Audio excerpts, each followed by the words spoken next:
नमस्कार, मेरा नाम है शिवम दुबे और आप सब चेतना मंच देख रहे हैं।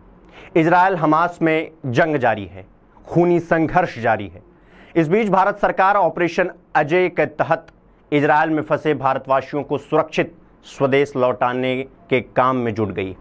और क्यों ना हो, जिस तरीके से हमास और इजरायल एक दूसरे को जान से मारने पर उतारू हैं, ऐसी स्थिति में हमारे लोगों को कोई जान माल का नुकसान ना हो, इसकी जिम्मेदारी भी भारत की है। तो भारत अपने लोगों को सुरक्षित वहां से डिपोर्ट कर रहा है।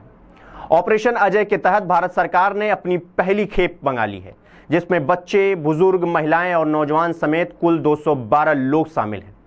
विदेशी सरजमी से देश लौटे लोगों ने भारत सरकार को धन्यवाद जताया है। भारत ऑपरेशन अजय के तहत उन तमाम लोगों को इजरायल से निकालेगा जो इजरायल हमास युद्ध के बीच फंसे हुए हैं। उसी में से 212 भारतीय नागरिकों को निकालकर आज यानी 13 अक्टूबर को चार्टर फ्लाइट शुक्रवार सुबह नई दिल्ली पहुंची है। यह फ्लाइट गुरुवार रात इजरायल के बेन गुरियन हवाई अड्डे से उड़ान भरी थी। रिपोर्ट्स के मुताबिक यात्रियों का चयन पहले आओ पहले पाओ के आधार पर किया गया। जानकारी के मुताबिक फ्लाइट में एक बच्चे समेत 212 भारतीय यात्री मौजूद थे। ऑपरेशन अजय को लेकर भारत के विदेश मंत्री एस जयशंकर ने सोशल मीडिया प्लेटफॉर्म ट्विटर यानी जो कि अब एक्स हो चुका है, उस पर लिखते हैं कि इजरायल हमास युद्ध के दौरान भारत सरकार ऑपरेशन अजय चला रही है ताकि देश के नागरिक सुरक्षित वहां से निकल पाएं। इसके अलावा उन्होंने ये भी बताया कि पहले ऑपरेशन अजय के तहत इजरायल से 212 नागरिक स्वदेश लौट रहे हैं। इजरायल हमास युद्ध में अब तक हजारों लोगों की मौत हो चुकी है।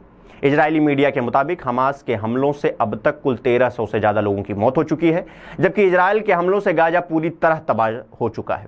गाजा में अब तक 1500 से ज़्यादा लोग मारे जा चुके हैं। दोनों ओर से हजारों लोग बेघर और बुरी तरीके से घायल हो चुके हैं। मीडिया रिपोर्ट्स के मुताबिक इजरायल के हमलों की वजह से गाजा में 4 लाख से ज़्यादा लोग बेघर हो गए हैं।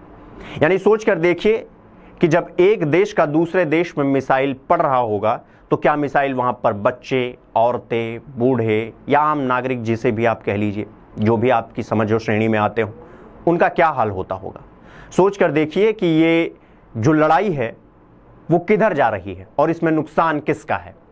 हालांकि प्रधानमंत्री मोदी का कहना है कि हम लड़ाई से नहीं बातचीत से मसले को हल करें तो ज़्यादा बेहतर है, लेकिन यहाँ पर बातचीत तो होता कहीं दिख नहीं रहा है। हमास अपनी हार स्वीकार करने को तैयार नहीं है, इजरायल अपनी हार स्वीकार करने को तैयार नहीं है।